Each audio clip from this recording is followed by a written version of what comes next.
The galaxy was loud with laughter. Not the kind of laughter that brings joy, but the kind that cuts deep and leaves scars. Every major alien network was showing the same news. A large hall filled with powerful species.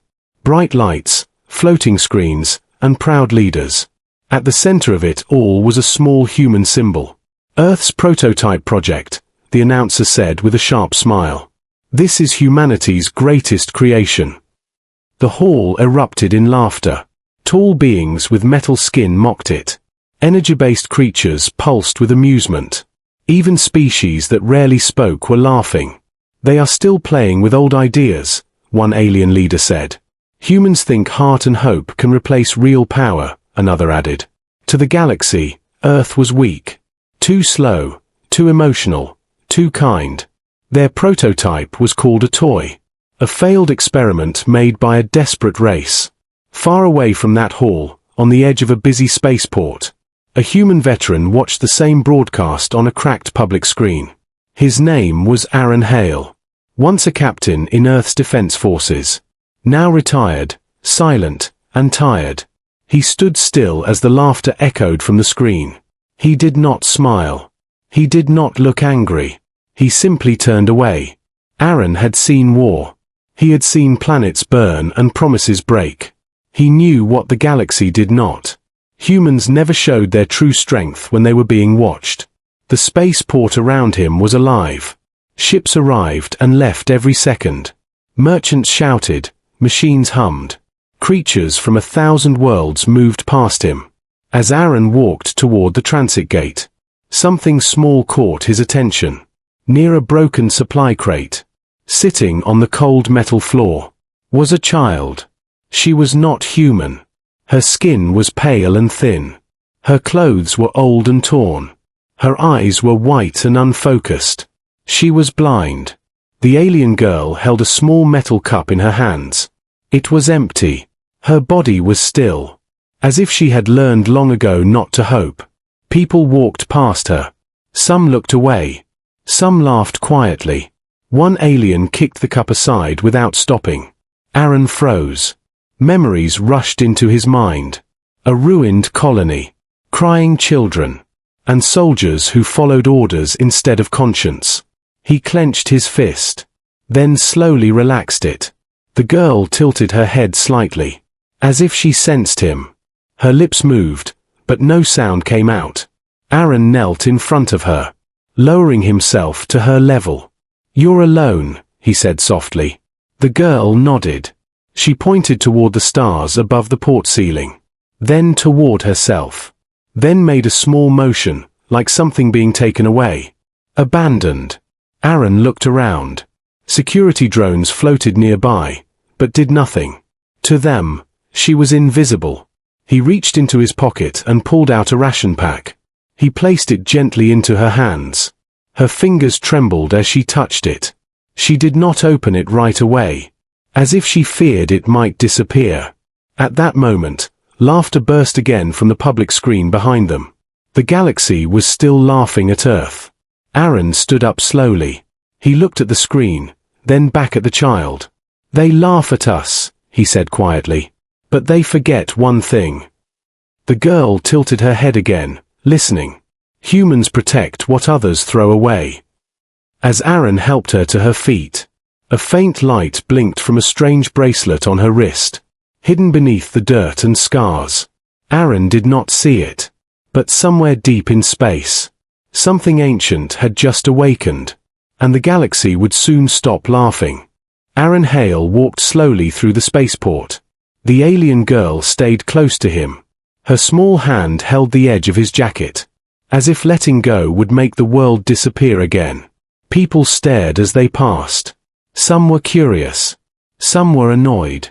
Others showed the same cold look Aaron had seen in many wars. The girl moved carefully. Every step was slow and unsure. She could not see the bright lights or the massive ships above. She trusted sound, touch, and the steady presence beside her. Aaron led her to a quiet corner near an old transport bay, away from the noise and crowds. He knelt again so he would not tower over her. "My name is Aaron," he said calmly. "You don't have to be afraid." The girl reached into her pocket. Her fingers searched until they found a small, broken device. She pressed a button. The device flickered, then a soft mechanical voice spoke. "My name is Lyra. I am lost." The words were slow and damaged, but clear enough. Aaron felt something tighten in his chest. Lost was a word every soldier understood. "Where is your family?" Aaron asked. Lyra lowered her head. Her hands trembled. She pressed another button. "They left. They said I was a burden." Around them, the spaceport continued as if nothing had happened. Ships launched, deals were made, lives moved on. No alarms sounded for abandoned children. Aaron looked at her thin arms, at the faint scars on her skin. Marks not made by accident. "You've been here long," he said. Lyra nodded slowly. "Many cycles," the device said. Aaron stood and looked around again. Security drones floated nearby, scanning cargo, checking passes, ignoring the child completely. To the galaxy, she did not matter.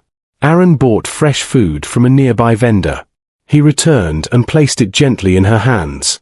This time she opened it, eating slowly, carefully, as if saving each bite for later. As she ate, Aaron noticed something strange. The bracelet on her wrist was not simple metal. It was old, far older than most tech in the port. Faint symbols were carved into it, not from any known major species. "What is that?" Aaron asked, pointing. Lyra touched the bracelet. Her face grew serious. "It protects," the device said. "It waits." Before Aaron could ask more, a sharp sound cut through the air. Two port enforcers approached. Their armor clean, their eyes cold. "That child is unregistered," one of them said. "She cannot stay here." Aaron stepped forward slightly, placing himself between them and Lyra. "She's with me," he said. The enforcer scanned Aaron. His past military rank flashed briefly, then disappeared. "A human veteran," the enforcer said with mild interest. "Still playing hero." Lyra's bracelet pulsed softly. Once. Twice. Aaron felt the air change. Not louder, not brighter. Just heavier. The enforcers frowned. Their scanners flickered for a second, then returned to normal. "Move along," one of them muttered, suddenly uneasy. They left without another word. Aaron looked down at Lyra. Her face was calm. Too calm for a child who had almost been taken away. "You did that," he said quietly. She nodded. "It heard danger," the device replied. Far above the spaceport, hidden among trade routes and forgotten signals, a quiet transmission slipped into the void. Old systems stirred. Ancient watchers turned their attention. Earth's prototype was no longer a joke. It had found what it was made to protect. And the galaxy did not yet realize that it had just made a terrible mistake. The spaceport did not feel safe anymore. Aaron Hale sensed it the way soldiers always do. Not through sound or sight, but through silence. Lyra walked beside him. Her steps were steady now, as if something inside her had awakened. They entered an old cargo tunnel, far from public paths and bright lights. The walls were dark and worn, marked by years of forgotten travel. Aaron finally stopped. He turned toward Lyra and knelt again. "That bracelet," he said calmly. "It is not normal technology." Lyra touched it gently. The translator device crackled before speaking. "It was given to me by the last of my kind." Aaron listened without interrupting. He had learned long ago that truth comes easier in silence. "My people were small," the device said. "We were not warriors. We protected knowledge, not power." As she spoke, faint light flowed from the bracelet. Symbols appeared in the air, slow and soft, like memories being shared. Aaron saw images. A peaceful world. Tall crystal cities. Children learning under open skies. Then fire. Ships falling from the sky. Screams without sound. They came, Lyra said. The strong ones. They said we were useless. Aaron felt anger rise in his chest. But he stayed quiet. My people built something, the device continued. Not a weapon. A protector. The images changed, showing humans working beside strange machines. Early Earth scientists, tired but determined. Aaron's eyes widened slightly. Humans, he whispered. Yes, Lyra replied. Your kind helped us. She showed him more. Earth's prototype project. Not designed for war, but for survival. It was meant to adapt, to protect the weak, to respond not to orders, but to need. And you, Aaron said slowly. You are connected to it. Lyra nodded. My blood completes it. Before Aaron could respond, a low alarm echoed through the tunnel. Port security scanners swept the area. Lights flashed at the far end. Voices echoed closer. They found us, Aaron said. Lyra's bracelet pulsed faster now. Brighter than before. Do not be afraid, the device said. It is awake. The ground trembled softly. Not from explosions, but from power. Far above the spaceport. Hidden inside an old human cargo ship.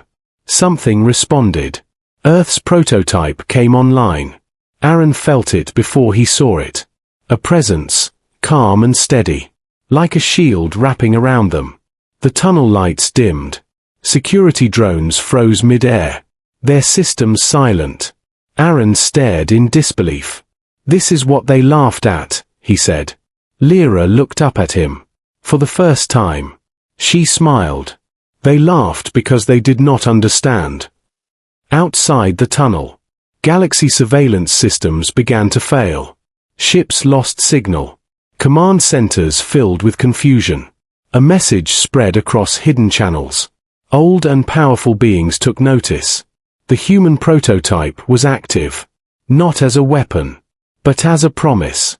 Aaron placed a hand on Lyra's shoulder, realizing the truth at last. Humanity had not built something to rule the galaxy. They had built something to protect it. And now that promise was no longer hidden. The galaxy would soon be forced to face its mistake. The spaceport fell into chaos. Not with screams or fire, but with silence. Ships hovered in place. Their engines frozen. Weapons powered down without command. Aaron Hale stood in the dark tunnel, feeling the steady calm of the force around him. It did not push. It did not threaten. It simply protected. Lyra held his hand now. Her grip firm. No longer shaking. They cannot hurt us, the translator said. The protector allows no unjust harm. Security forces rushed toward the tunnel. Armored units, drones, and scanners. All built to control and intimidate. The moment they crossed an unseen line, their systems shut down. Armor locks froze. Drones dropped harmlessly to the floor. No explosions. No blood. Only quiet defeat. Word spread fast through the port. Humans were involved. A human prototype was active. Across the galaxy, leaders watched in disbelief. The same species they mocked. The same project they laughed at.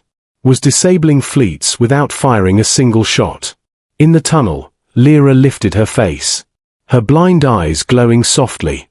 I can feel them, the device said. The ones who fear us. Aaron knew that feeling well. Fear was loud. But courage was steady. Can you stop it? Aaron asked. All of it. Lyra nodded. Yes. She raised her wrist slightly. The bracelet responded. A wave of energy moved outward.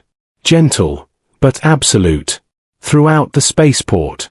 Systems rebooted under new rules.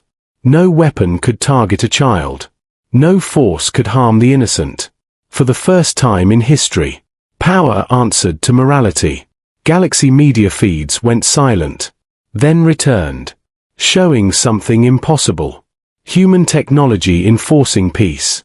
On Earth, Old commanders stared at their screens. Some in shock. Some in quiet pride. They had known. Human strength was never about domination. Back in the port, the enforcers who mocked Aaron earlier stood frozen. Their faces pale. Understanding too late. Lyra turned toward Aaron. Her voice softer now. My people believed in yours. They trusted humans to finish what we could not. Aaron swallowed hard. The weight of that trust settling on him. We won't fail you, he said. A new signal reached the port. Not hostile. Not afraid. But cautious. The Galactic Council was calling. They wanted answers. They wanted control. Lyra lowered her hand. The systems around them stabilized. This is only the beginning, she said. Aaron looked toward the stars beyond the port. Knowing she was right. Humanity had finally stood up. And the galaxy was about to learn. That humans do not rise to conquer. They rise to protect. The Galactic Council chamber was silent. Not the tense silence of fear, but the heavy silence of realization. Massive beings filled the hall. Leaders who once laughed openly at Earth now watched the central screen with careful eyes. The image showed the spaceport. Fully stable, fully controlled. No damage, no destruction. Only order. Aaron Hale stood beside Lyra. Human and alien child. At the center of the galaxy's attention. This violates balance, one council member said. Trying to sound calm. Aaron stepped forward. His voice steady. Balance was broken when you abandoned the weak. The words echoed through the chamber. No one laughed this time.